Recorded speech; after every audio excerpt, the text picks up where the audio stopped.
Alrighty.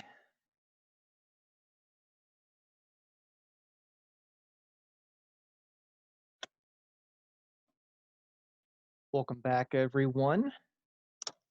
So again, I'm sorry for the technical issue, but this video will be posted directly to YouTube, so this won't be live, obviously.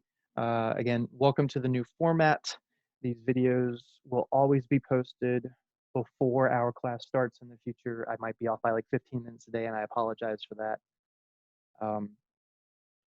But the videos will be posted. You are supposed to watch them, not watch them, watch. And I will always say what sections we're in. For the most part, I'm just going to kind of pull up the custom notes and just use the problems and write on the screen from that. I've got a whiteboard I can use.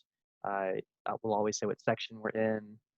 And again, testing is all going to be at your pace now. We're not going to have any test dates. It's just you take it when you're ready. There's no longer password protection on the tests. If you need extra attempts, please email me and let me know. I'm going to set up a general discussion board in Canvas no later than Wednesday. Just that way you can ask questions to each other, to me. I won't always give answers. I do want to see students giving answers too. But that'll kind of take the place of being able to see each other in person, asking questions in class. And again, my videos are going to be posted to YouTube, and I'll have them in a playlist. So you can find those links directly through Canvas. It's like the first thing you see when you get in there under our course, under the home menu. So every couple of days, you'll see another video, another video, another video. And also, if you just clicked on one of them, you could pull up the playlist through my YouTube channel and just go to the next one, go to the next one. But again, you have to watch these videos. All right, so that aside, let's get into the material. We're starting with 2.9. So I know you can kind of see it in the top left corner of the PDF file. But this is where we left off in 2.9, which that section title is applications of percent. And we're doing percent change. So percent change, and this is going to look funny for a second. So the 2.9 is going to stay there. As a reminder, this is our percent change formula. It's kind of got two parts to it. Whether it's a percent increase or decrease, it's the same basic idea. And we said that this was amount of increase is the difference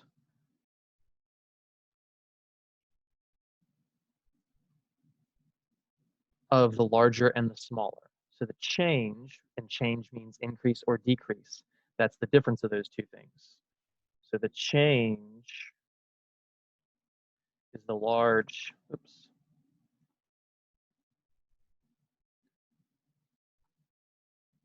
minus the small. You don't have to worry about the order they happen in here. You can tell if it's an increase because the first will be smaller than the second. You can tell if it's a decrease because the first will be larger than the second. So that's the change, which is the increase or the decrease. That's the top of these fractions. Then divided by the original amount. The original amount. That's the thing that happens first in time. It's not the smallest. It's not the largest. Necessarily, it's the thing that happens first. So these two formulas could be just really one. It could just go the larger minus the smaller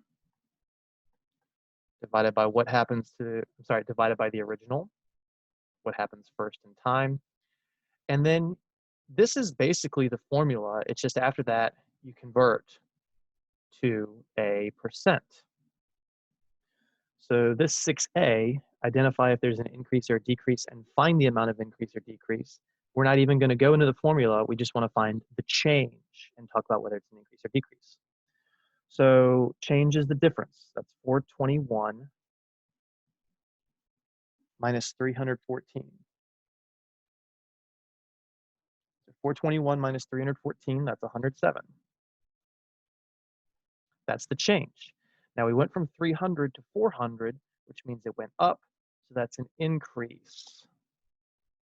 Whereas with 78 to 73, doing 78 minus 73, which is 5.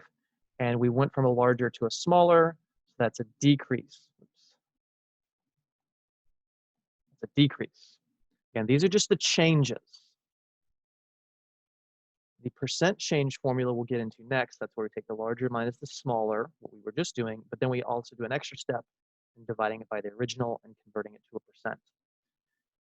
Percent change is all relative to what happened first in time. So if the first thing is smaller or larger, it's going to have an effect, as you may see through examples. Sorry, I'm moving wires around. All right, so I have to clear my screen. Let's go to the next page. So let's do 7, and then we'll move on to a percent decrease. So computing the percent increase. The attendance at blah, blah, blah, blah, blah increased from 5,246 participants to 6,820 participants. And they even say the years to make sure you can tell which happened first. 5,000 was the past, 6,000 was the present. Determine the percent increase. So the change is the larger minus the smaller, which is 6820 minus 5246. And you can use your calculators at this point. 6820 minus 5246. That's going to be 1574. That's the change. And please note that this is an increase because it went from smaller to larger. That's just the change. The percent change, we take that value, the 1574, and we divide it by what happened first, which was the 5246. 1574 divided by 5246 is going to give us 0.3000038. And I'm just going to take that many decimal places. They said to round it to the nearest percent. So we're going to round it to the nearest whole percent. This is not a percent. This is a decimal. We have to convert that. Decimal goes right twice, once, twice, and then we get 30.00038%. Rounding to the nearest whole makes that 30%. 30%. 30.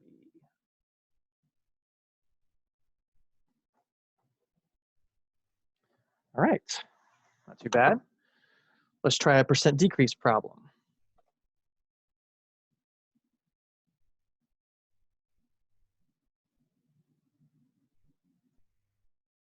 Sorry, I have to clear the screen every time.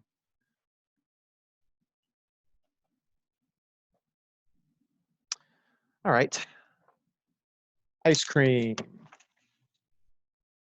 So Nelson enjoys eating ice cream. He has recently noticed a decrease in the size of the container he always buys from 1.6 quarts to 1.35 quarts. This is classic companies trying to increase profits without actually changing the price of an item. They'll keep the price the same, but they'll give you less ice cream or less chips or less whatever you might be eating. So we want to see how much less ice cream we're actually getting as a percentage. What was the change? All right, so first of all, the regular change, just the subtraction, that's the 1.6 minus the 1.35, which would be 0.25. And that is a decrease because we went from larger to smaller. The percent change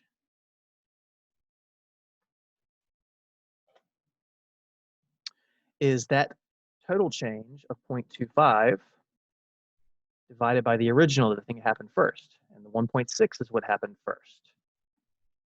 So we do 0.25 divided by 1.6. And we end up with 0.15625. This is a 5. But we got to convert that.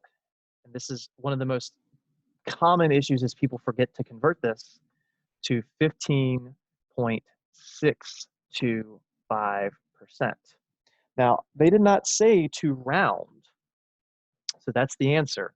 That was a 15.625% decrease. And the last problem was an increase. This was a decrease. All right, so that is percent change. And that will conclude 2.9. The screen. Let's go to 2.10. 2.10, percent and problem solving, specifically sales tax, commission, discounts. You can also throw markup in here. Markup is literally the same thing as a sales tax. In fact, all of these things are basically the same.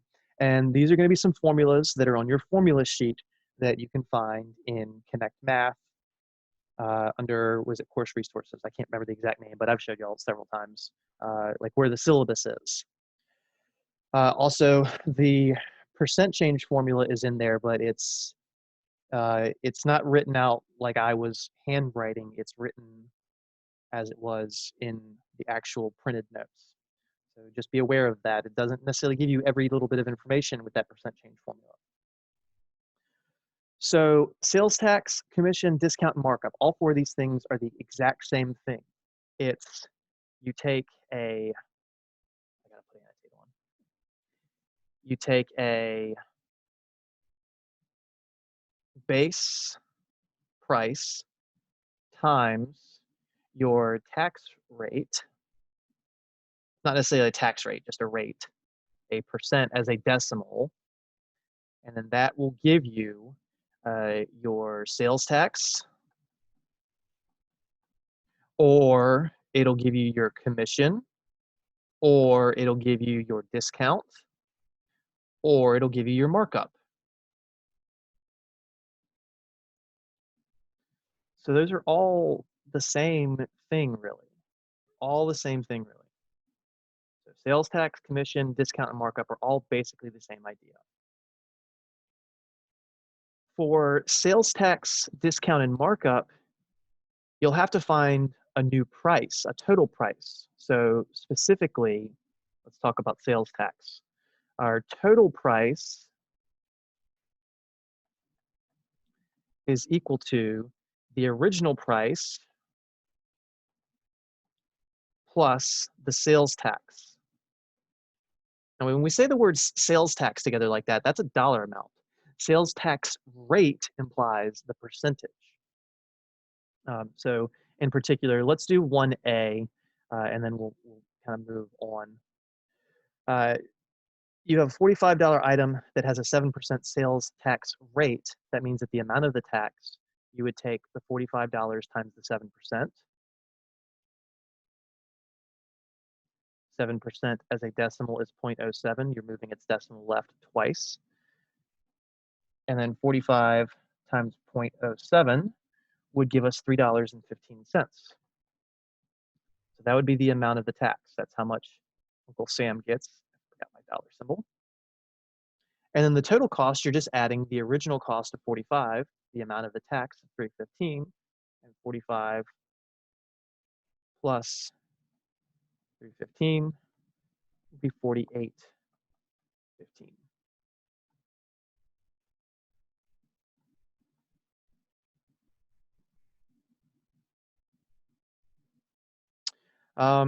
B, finding the sales tax rate. You actually have to do a little bit of algebra like we were doing in earlier sections of chapter 2, because they have the cost and the total, but not the sales tax. So I'm going to put B. Let me erase this stuff. 315 and 48.15.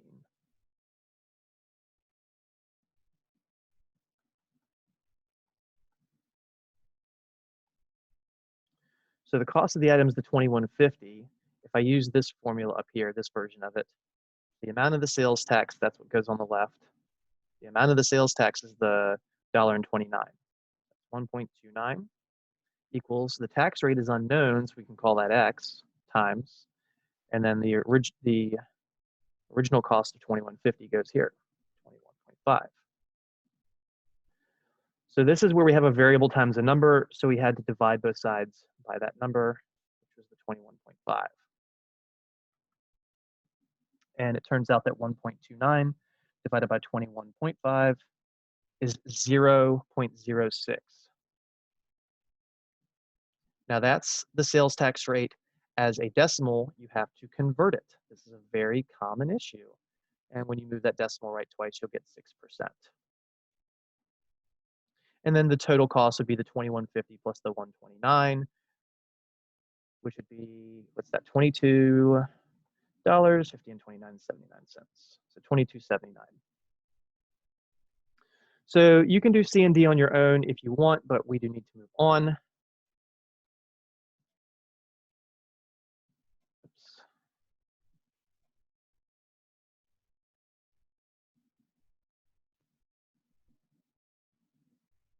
Let's do number 2. All right.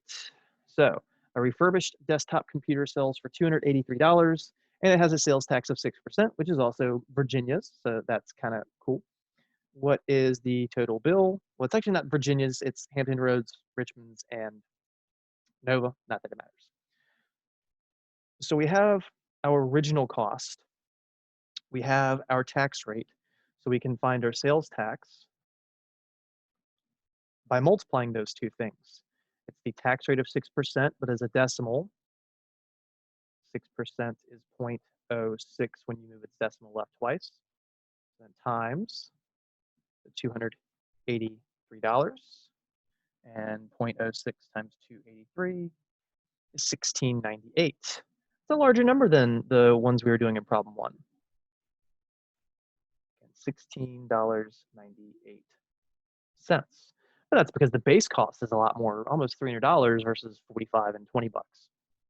So then our total cost, total price, we're going to add the original price of 283, and I'm sorry for my mediocre handwriting. This drawing tablet is something I've got to get used to, and then plus the $16.98. And when you add those up, you'll get what feels like a sticker price. Actually, it's $299.98. Again, that kind of feels like a sticker price, and then sales tax would make it 300 and some change. It's just how it is for this particular problem. No particular reason.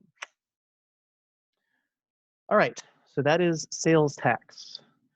Now let's try out commission.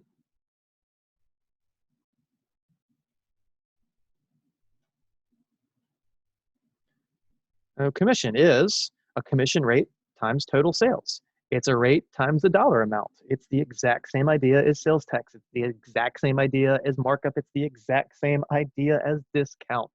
They are all the same thing. The only difference in this problem versus the last one is it's not like there's a total price. The commission is just the commission. So this is kind of a two-parter because you got to find your sales tax, then you find the total by adding the original and the sales tax. Commission is the odd man out. It's just find the commission and that's it. So let's do problem 4. A salesperson at a car dealership sold a car for $18,000 and she received $1,260 in commission. What was the commission rate? So again, you don't have to be given the commission rate and the sales to get the amount of a commission. You just need 2 of these 3 things, and it's a matter of whether you're multiplying them or dividing them because algebra. All right, so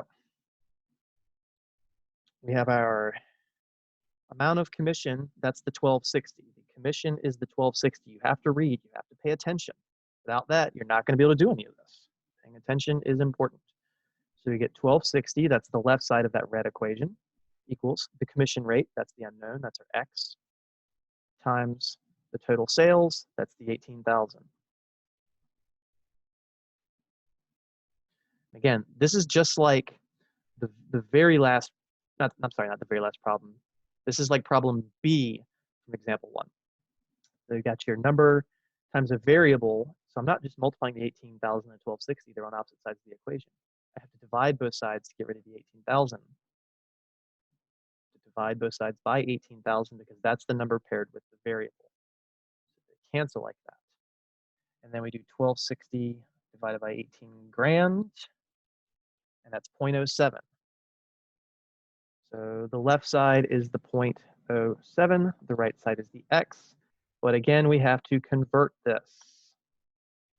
Move that decimal right twice, and you get 7% is the commission rate. That is our final answer.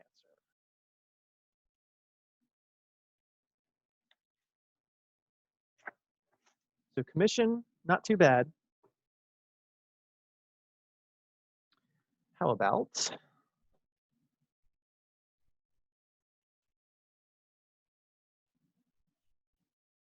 discounts and markup?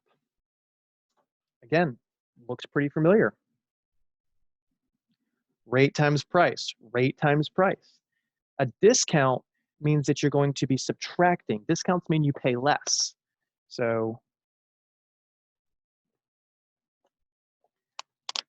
if you go to a store and you see a sticker price, but they're having a 40% off sale, then you can find out the sale price. Most stores don't put sale prices on the I don't know, the counter, the table, the whatever you want to call it. Some do, some don't. I don't know if I should have said most. Some stores will put up a sale price. Some stores will just put up the original price and the sales price. The sales rate, the discount rate. So, maybe you walk into a store and it says, "Oh, okay, this pair of pants is originally $45, but we're going to mark them off 40% today." And you have to guess the price or do the actual math. So because there's a discount, unlike sales tax, instead of adding the original price, you subtract the original price in the discount because you're going to pay less. Make sure that you do that subtraction. Make sure that it makes sense. Whereas a markup is a premium on an item. So like right now, I bet some people are marking up toilet paper prices because everyone's buying all that up because of COVID-19. So maybe toilet paper originally costs 10 bucks for a pack, but the store decides they're going to do a 300% markup, so that that $10 thing of toilet paper ends up costing $30 now because high demand, low supply. The same thing works for fancy cars. You want to go out and buy a nice special edition of a Corvette that 10 people want, but they only make 2 of. You got to pay a little more to actually get that item. So markups are exactly like sales tax in that you're going to add. So a discount is the difference of the original and the discount. A markup is the sum of the original and the markup. So let's try out problem 6 and 7. So a tablet is on sale for $399.20. The regular price is $499. What is the discount rate? So the tablet is on sale for $399, and the original price is $499.20. So to find the actual dollar discount, we're going to have to subtract these two things. This is a little different. The discount should be the difference of the original and sale price.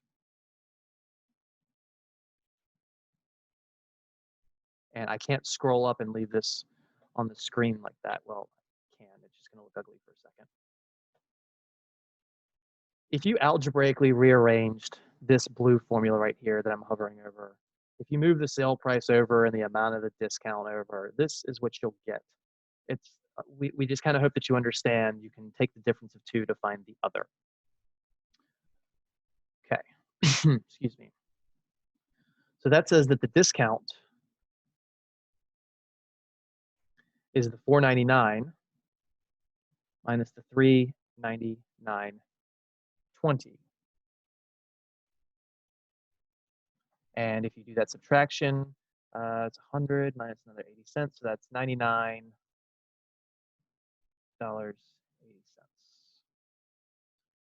So that's the actual discount. The regular price, the original price, is the $4.99. We need to use the original price and the discount to find the discount rate. So again, scrolling up to this top red formula, the amount of the discount, that's the $99.80, that's the left side. The discount rate's the unknown, that's our X. The original price is the $4.99. So we're going to be putting those two numbers in the far left and far right and slapping an X for the discount rate. Okay. So we have the discount of $99.80 equal to, we don't know the rate, so call it X, times the original price of $499. To solve for X, we have to divide both sides by $4.99.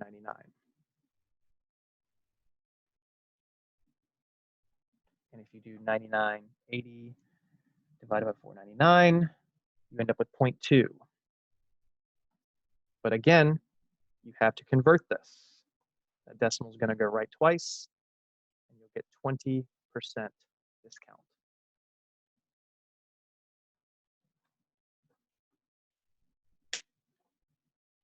This is a more challenging problem than what you're generally going to see in your homework. The homework problems are more like 7 in general, and problem 2 that we did earlier, or problem 1A. So again, this problem right here, number 7, is a little more common. And it's a markup, but it could have been a discount. Do this problem again and say it's a 45% discount because maybe there's a ding on it. And you're going to find the markup price would be the same as the markup amount would be the same as the discount amount in dollars. It's just a matter of whether you're adding or subtracting. So again, the 370, that's the original. This is your markup rate. I don't know why we're marking up the price of a refrigerator. There's lots of options out there. I guess this is the one that has a computer in it, and it'll tell you what food you need to buy at the store. Maybe you can lock it. So the markup should be the markup rate of 45%. Now as a decimal, that's 0.45. Move its decimal left twice, times the original price of $370. If you do 0.45 times 370, you're going to get $166.50.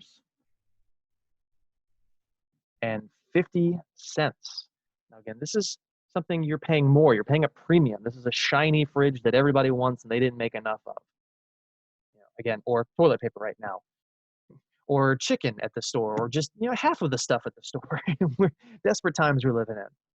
So our total price, now again, if this was a discount, we'd subtract it, but our total, we're going to add the original of 370 and add the markup of 166.50. And you'll get $536. Oop, got a little wild there. $536.50.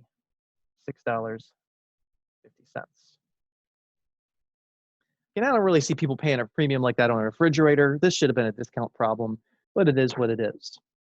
So again, if this had been a discount, you'd just do 370 minus 166.50, which turns out to be $203.50.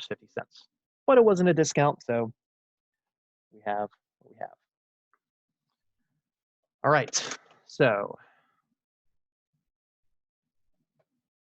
here's our summary. Again, all of this is in your formula sheet.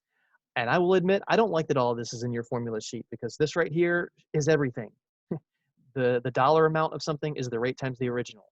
If it's sales tax and you need to know total cost, add that amount to the original. If it's a discount, subtract it. If it's a markup, add it. Commission, there's no adding or subtracting. Commission is just a commission. It's just a single product. So that will close out 2.10.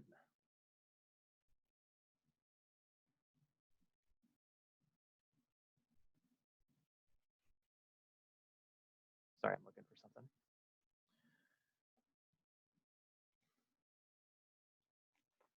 (211), arguably the shortest section of our course. Percent and problem solving using interest, calculating interest. So interest is a very, sorry for the terrible pun, interesting concept. If you borrow money from someone, unless they're super nice, you're probably going to pay interest on that, especially if that someone is a bank or a credit card. If you loan money to someone, whether it's a person or a bank, like in a savings account or a certificate of deposit, or an actual person or anything like that, or you even invest in a company, then they give you money. You get the interest. It's whoever is loaning the money gets the interest. Now, admittedly, the real world only uses simple interest on the smallest time scale, which is usually a day or a month. It just depends on the type of problem it is.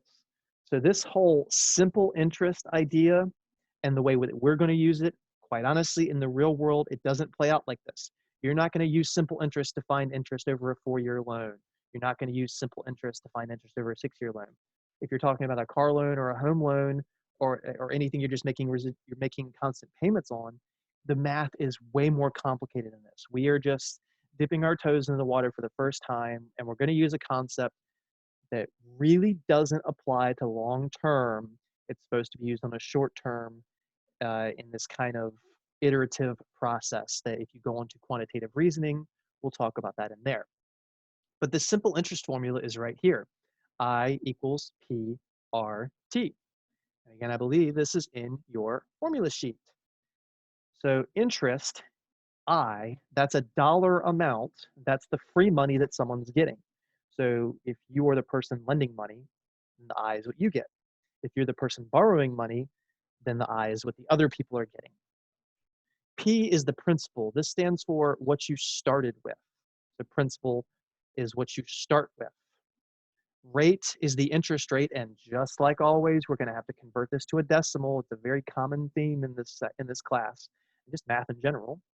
And then time is going to be in years. You can see all of these things are well labeled down here. I, amount of interest, P, principal, R, interest rate, T, time in years. And then the total amount, once you calculate the free money, the interest, the total is the sum of what you start with and what someone's getting for free. So that's either the total that you pay back or the total that someone is paying you back. Again, this is assuming a one-time payment. It doesn't really work in the real world this way. So again, add up the principal and the interest. This is just feels like finding a total amount after calculating sales tax. It's exactly what this feels like. Add up what you start with, and then the extra dollar amount that was a rate of something else. And for some reason, we use the letter A to represent the total amount. I'm not going to say why, because quite honestly, no one's ever really said why. Just A, it's the future amount, the total amount. So I equals PRT, P times R times T. It's the product of the principal, rate, and time. This is, in my opinion, one of the easiest things we can do. You just have to make sure you're converting your percents to decimals.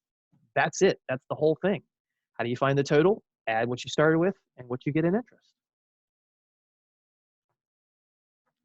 So let's go through these 3 problems. And they even label things very well before we get to a word problem where things aren't labeled as absolutely clearly. But we'll do that next.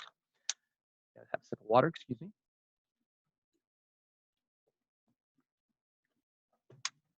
All right. So find the simple interest and the total amount including interest. Now we're not saying who the borrower is, who the lender is. So someone's making money, someone's losing money. You can just have whatever perspective you want. So $9,000, maybe we lent this to someone and we said, we're going to charge them simple interest, 5%, and they end up paying back the total over 4 years at the very end. Not installment payments, just the whole thing at once, 4 years later. So this is the P, this is the R, this is the T. Now again, all of these need to be converted to decimals. So this 5% is going to be 0.05 when you move its decimal left. Let's go ahead and knock this out. The 4% moving it left twice would be 0.04. The 8% would be 0.08. Remember, if a number doesn't have a decimal, the decimal is at the end of it. So the 5, I'll do this for the first one. Here's our decimal. You move it left twice. Filler 0, there's your decimal. That's where the 0.05 came from. Okay, so I is the first thing you have to find. That's the product of the principal, $9,000, times the interest rate is a decimal, 0.05, times the T, just 4. Actually pull up the calculator on the screen for once, since it's multiple things. That looked ugly for a second.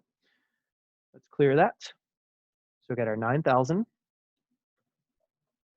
times the 0.05 times the 4. I don't know what just happened. Let's try that again. 9,000 times the 0.05 times the 4, and we get $1,800. $1,800. So that is 1,800. So that's our interest. That's the free money that someone gets for loaning out. The total, which again we call A, is the sum of what we started with, that's the 9,000, and what someone's getting for free, which is the 1,800. So 9 grand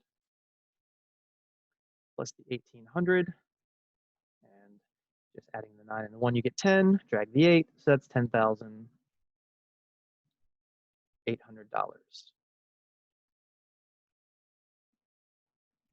So maybe you put this money into a very high interest savings account. Savings accounts are like 0 to 1% right now. So let's say you got a savings account that made 5% and you put 9,000 bucks in for 4 years and they were doing simple interest calculations. That means you would now have 10,800. Again, real world uses something called compound interest, much more complicated formulas that we're not going to use in this course. Or maybe you borrowed the money, you borrowed 9,000 and someone agreed that you'd pay simple interest after 4 years on this at 5%. And that means you borrow 9 and you pay 10,800 back. For problem 2, we have our principal of 3,200. I mean, these are all P's, these are all R's, these are all T's. So we take the principal of 3,200 times the rate of 0.04, again, that is a decimal, times the time in years, which is 6. So we can pull up our calculator.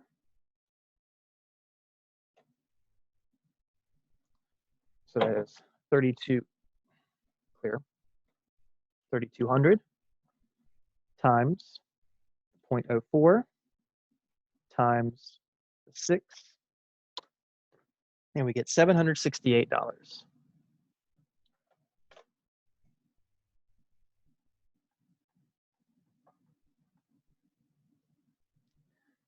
$768 is the free money, which means the future amount, what someone gets for being nice and loaning out, would be the 3,200 plus the 768,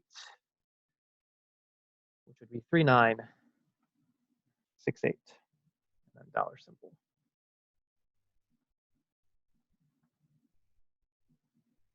So again, principal, rate, time, just multiply all those things, make sure the time is in years. If you come across a problem where the time is in months, you would have to divide by 12 to turn it into years because there's 12 months to a year. Some people like to think it's multiply, but that wouldn't make sense. Let's say 1 month, if you multiply by 12, 1 month is 12 years. No, 1 month is 1/12 of a year. Problem 3, our interest is 6,500. That's the principal times the rate of 0.08 times the time, 5.5. A half is 0.5. Let me just make everything decimals for the sake of simplicity, especially since I can't type that fraction out in my calculator. Remember, we can't multiply mixed numbers, so you'd have to convert that to an improper fraction or a decimal either way. Nothing new there. All right, so let me use my mouse this time. 6,500 times 0.08 times 5.5, and we get 2,860.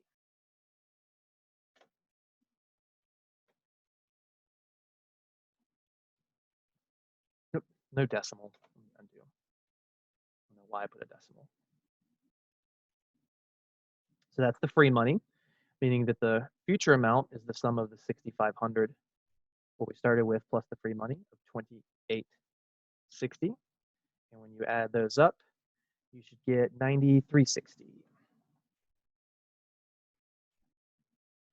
So our interest was the 2,860, our total and the future is the 93.80. And there we are.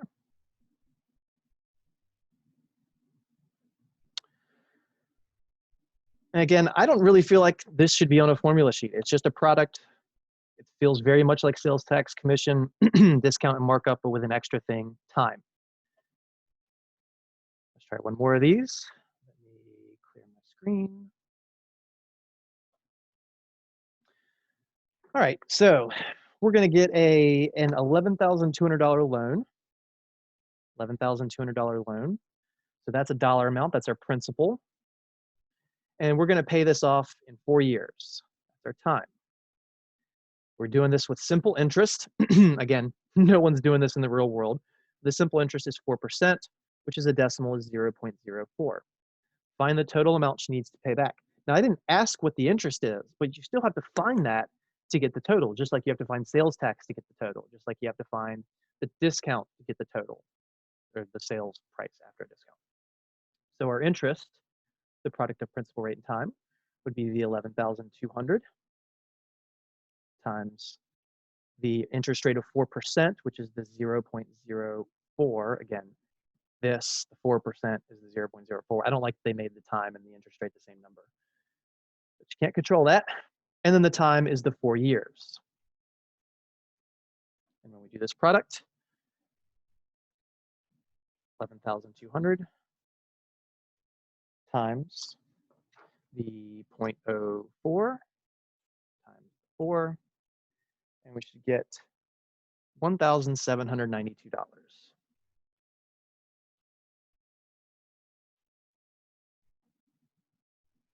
So that's our interest.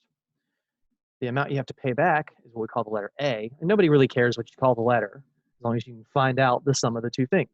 That's the 11,200 plus, these are zeros, terrible looking zeros, sorry about that, the interest of 1,792, and we should get 12,992.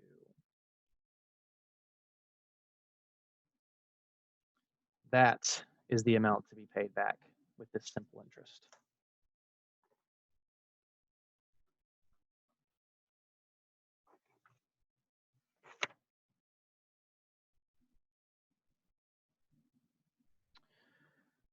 All right. So I'm just going to show you a couple extra problems. Oops. Annotate. Clear drawings.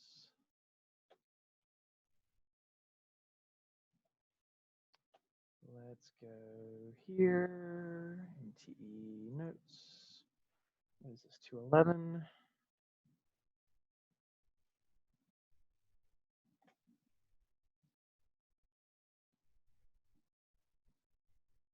So here's just a couple extra problems, and I've got all the work already done for you. I've even got the formulas that are related to it. So I'm just going to leave this on the screen for a couple of minutes total. I'll scroll down in a bit, just so you've got some extra problems to see as examples to use in comparison. Again, I've already shown all the work. So some fancy bread costs $3 if you can find it at the store. 5% sales tax rate. What's the total price? Sales tax, the product of the tax rate, and the dollar amount. So there's the sales tax, and measly 15 cents. The total price, add the original and the sales tax to get the total price. Same thing for a dinner with 2. We have the commission formula. We have a commission problem, 2 of them, one for someone selling a car, one for selling a home. Obviously, the person selling a home makes a lot more money. We've got the discount formulas. We've got a discount problem here. Let's scroll down. We also have another discount problem here. One of them that's really, I like this one because it's textbooks. And then I didn't do any problems for markup because markup is really the same thing as sales tax, but at least we saw one of them previously.